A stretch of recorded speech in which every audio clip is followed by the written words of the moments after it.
সম্মানিত ভিউয়ার্স, আসসালামু আলাইকুম। আজকের এই ভিডিওর মাধ্যমে আমরা জানতে চলেছি এই ধরনের ইনভার্টার নষ্ট হয়ে গেলে, অর্থাৎ ব্যাটারি লাইন দিলে ভিতরে শব্দ করে একটা সময় আমাদের যে ইলেকট্রিক লাইন সার্ভিসিংটা রয়েছে সেটা বন্ধ হয়ে যায়, ফ্যানগুলো চলে না, কী ধরনের সমস্যা হয় সেটা নিয়ে আজকের ভিডিওটি। চলুন তাহলে দেরি না করে ভিডিওটি শুরু করা যাক। অটোমেটিক টিভি, সাবস্ক্রাইব নাও। ফিরে এসেছি আবার ইন্টুর পর। এখানে লক্ষ্য করলেই দেখতে পারবেন পাওয়ার ইনভার্টার চার্জার, এখানে ইউপিএস। তো এটা আসলে একটা ইনভার্টার, এটা দিয়ে একটা ব্যাটারির সহযোগিতায় খুব সহজেই একটা ব্যাটারি কালেকশন, এখানে দুইটা লাইন দিয়ে এখানে কারেন্ট উৎপাদন করা হয়, পাশাপাশি এখানে মোবাইল চার্জ দেওয়া হয়, এখানে সুইচ রয়েছে, এখানে কারেন্ট আউটপুট হয়। তো এই ধরনের ডিভাইসগুলো ব্যবহার করতে করতে একটা সময় নষ্ট হয়ে যায়। এটার যে নষ্টটা হয়েছে আপনাদেরকে বলে রাখি, এটা যখন ব্যাটারিতে লাইন দেওয়া ছিল একটা আওয়াজ করতো, করার পর আস্তে করে এটা বন্ধ হয়ে গেছে। তারপর আমরা লাইন দেওয়ার পরেও আর এটা চলতেছে না, এটা আসলে মেরামত করার জন্য নিয়ে এসেছে।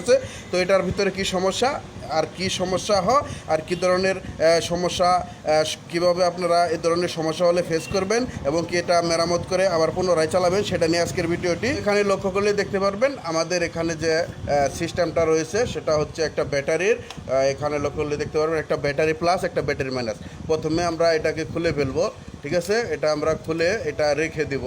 তো তারপর আমরা এখানের ভিতরে খুলবো। তো অবশ্যই এটা আরও মনে হচ্ছে যার আসলে এই ইনভার্টারটা উনি বলেছে, আমি আরও দু এক জায়গায় দেখিয়েছিলাম, ওনারা আসলে হয়তো যে কাজ করে তো সেটা আসলে মেরামত করতে সক্ষম হয় না, আমাদের কাছে নিয়ে এসেছে। আমরা দেখবো এর ভিতরে কী আছে, পাশাপাশি আপনাদেরকে বোঝানোর চেষ্টা করব এ ধরনের ইনভার্টার নষ্ট হলে আপনারা খুব সহজে কীভাবে মেরামত করবেন। যারা কন্ট্রোলারের মিস্ত্রি রয়েছেন, ইজি বাইকের কন্ট্রোলারের মিস্ত্রি রয়েছেন, তাদের জন্য এই ইনভার্টারগুলো মেরামত করা একবারে সহজ এবং কি একবারে ইজি। তাছাড়া আমাদের কাছে যারা প্রশিক্ষণ নিয়ে এখন পর্যন্ত কন্ট্রোলারের কাজ শিখে চলে গেছেন, তারাও আপনি ইচ্ছা করলে আজকের ভিডিওটি দেখলে খুব সহজেই এই জিনিসটা মেরামত করে আপনি পুনরায় রান করতে পারবেন। তো দেখতে পাচ্ছেন আমাদের সময় বাঁচানোর জন্য আমি বেশ কয়েকটি লাট আগেই এখান থেকে খুলে ফেলেছি, খুলে রেখে দিয়েছি, আর একটি করে লাট আমি আপাতত আটকাই দিয়ে রেখেছি যাতে খুব সহজেই আসলে আপনাদেরকে খুলে দেখাতে পারি, কারণ এই লাটগুলো খুলতে অনেক সময় লাগে। তাছাড়া এখান থেকে হিটসিনের লাটগুলো থাকে, এগুলো আপনারা খুলে নেবেন। তো অবশ্যই আমি জানি আপনারা এগুলা খুলতে পারবেন, এটা কোনো ব্যাপার না। তো দেখতে পাচ্ছেন আমরা এখন এই কাজটা সম্পূর্ণ করব। ধৈর্য সহকারে যদি ভিডিওটি দেখেন তাহলে কিন্তু পারবেন। তো একটু দেখে টেনে দেখে বলবেন যে আশরাফুল ভাই আমি পারতাছি না।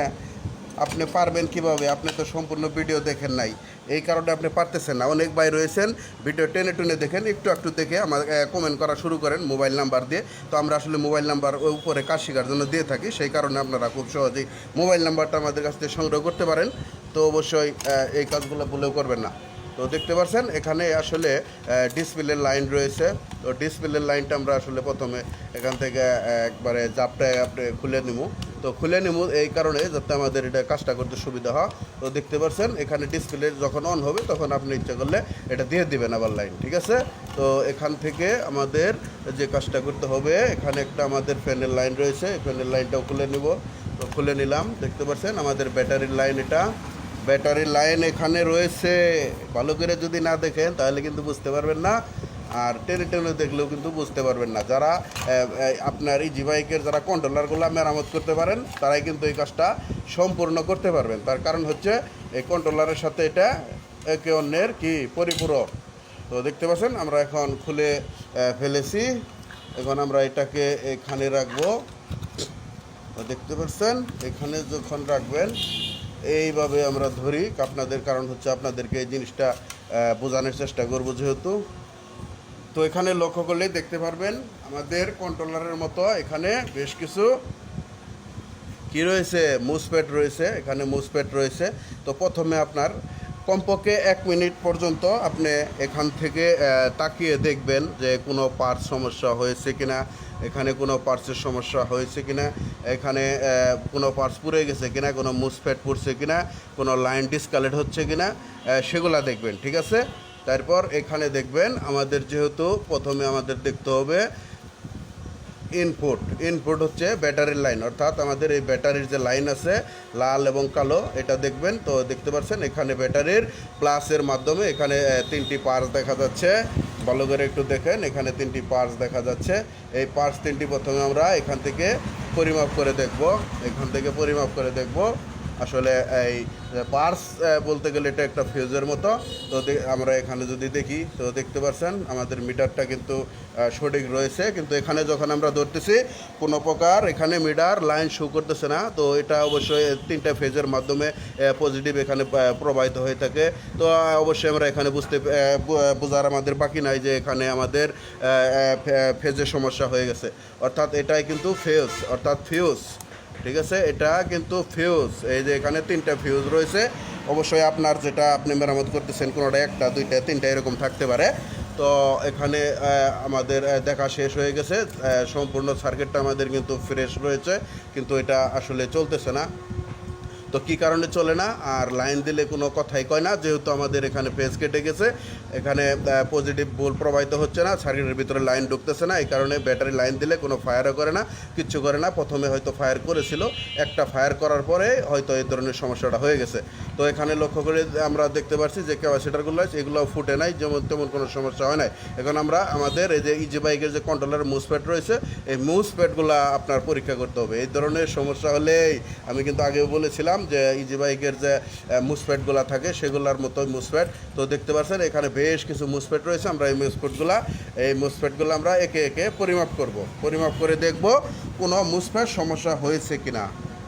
তো অবশ্যই এখানে যদি আপনারা লক্ষ্য করেন দেখতে পাচ্ছেন আমরা এই পাশের মুসপ্যাডগুলো আগে দেখি যদি, তো দেখতে পাচ্ছেন এখানে আমরা মুসপ্যাড পরিমাপ করব।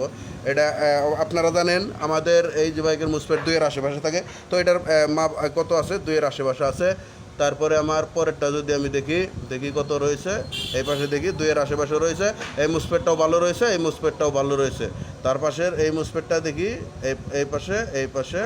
তো এটা আসছে না, যে হয়তো এটা পিএনপি মুসপ্যাড, এখানে উল্টাই দিতে হচ্ছে। এটা হলো পিএনপি মুসপ্যাড, দেখতে পাচ্ছেন পিএনপি মুসপ্যাড। ঠিক আছে, মাঝখানে নিউট্রাল। অবশ্যই বুঝতে পারছেন এটারও তাহলে মাঝখানে নিউট্রাল হবে। দেখি এই যে এটার ভিতরে কোনো মাপ শু করতেছে না, উল্টায় যদি দেই এটা উল্টায় শু করতেছে, অর্থাৎ এটা এনপিএন একটা পিএনপি মুসপ্যাড। এগুলো আপনাদের বুঝতে হবে। তো এখানে যদি আমরা দেখি 1 2 3টা, এখানে যদি দেখি এইখানে, তো এই মুসপ্যাডগুলো ঠিক আছে। তো আপনারা জানেন এখানে যদি একটা মুসপ্যাড সমস্যা হয় তাহলে প্রতি সাইডে সমস্যা দেয়, আর আমাদের ওইদিকে মাপার প্রয়োজন নাই। আর আপনি যদি মাপার ইচ্ছা মনে করেন এই পর্যন্ত মাপতে পারেন। আমার কাছে মনে হচ্ছে এই পাশে মুসপ্যাডগুলো সঠিক আছে, এবং কি আসলাম এই পাশেও বেশ কিছু মুসপ্যাড রয়েছে, এই মুসপ্যাডগুলোও মাপ দিবেন। তা আমাদের এটা কিন্তু ডিসি মুসপ্যাড, ঠিক আছে। আর এই পাশের কিছু এসি মুসপ্যাড রয়েছে, এসি মুসপ্যাড, এগুলো হচ্ছে কি ডিসি মুসপ্যাড। তো ডিসি মুসপ্যাডগুলো আমরা পরিমাপ করব। দেখতে পাচ্ছেন আপনি এভাবে নিজেরাই পরিমাপ করতে পারবেন। দেখতে পাচ্ছেন শর্ট রয়েছে এখানে, এই মুসপ্যাডটা শর্ট রয়েছে, এই মুসপ্যাডটাও শর্ট রয়েছে, এই মুসপ্যাডটাও কি শর্ট রয়েছে, এই মুসপ্যাডটাও শর্ট রয়েছে, অর্থাৎ এখানে প্রত্যেকটা মুসপ্যাড খারাপ দেখাচ্ছে। তাছাড়া এখানে কালেকশন যেহেতু এই মুসপ্যাডগুলো একই কাজ করে, এখানে একটা মুসপ্যাড সমস্যা হলেও কিন্তু 1 2 3 4টে মুসপ্যাড খারাপ দেখাবে। হয়তো এখানে একটা মুসপ্যাড আপনি যখন খুলবেন, আমরা যখন কন্ট্রোলারের কাজগুলো করে থাকি, আপনারা হয়তো লক্ষ্য করবেন যে এই ধরনের কন্ট্রোলারে যখন কাজ করে থাকি, এখানে যদি আমাদের একটা মুসপ্যাড সমস্যা হয়ে থাকে, সাথে সাথে পুরো সাইডটাই আমাদের শর্ট লাগে, শর্ট দেখায়, মিটারে শর্ট দেখায়। তেমনি কিন্তু এখানেও কিন্তু তাই রয়েছে, একটা মুসপ্যাড শর্ট থাকলে শর্ট দেখাবে। তাহলে আপনার এখন কী করতে হবে, এই মুসপ্যাডগুলো প্রতিটা মুসপ্যাড 4টা মুসপ্যাড খুলতে হবে, খুলে আপনার মিটারে সরাসরি এখানে মাপ দিতে হবে। মুসপ্যাডগুলো সঠিকভাবে খুলে মাপ দিতে হবে, খুলে মাপ দিয়ে আপনি পাল্টিয়ে দেবেন। পাল্টিয়ে দেওয়ার সাথে সাথে এখানে কিছু রেজিস্টর আছে, এখানে বেশ কিছু রেজিস্টর আছে। এই রেজিস্টরগুলা 10 ওহমের হয়ে থাকে, কখনো 1000 ওহমেরও হয়ে থাকে। পাশাপাশি আপনি মোট কথা হচ্ছে আপনি এখানে যে রেজিস্টর আছে এগুলা দেখে 222 লেখা রয়েছে, এই রেজিস্টরগুলা এই মুসপ্যাডের সাথে থাকা এই যে ছোটো ছোটো যে রেজিস্টর, এগুলা পাল্টিয়ে দেবেন। এই পাল্টিয়ে দেওয়ার সাথে সাথেই আপনার এই সার্কিটটা অন হয়ে যাবে। আজকের ভিডিওতে কেমন ইনফরমেশন দিয়েছি অবশ্যই কমেন্টের মাধ্যমে জানাতে পারেন। তাছাড়া এ ধরনের ভিডিও যদি দেখতেই আগ্রহী হয়ে থাকেন, পাশাপাশি এটা কীভাবে মেরামত করব সেটাও যদি দেখতে চান, পরের ভিডিওতে আমরা এটা আপলোড করার চেষ্টা করব। আজকের ভিডিওটা এতটুকুই ছিল।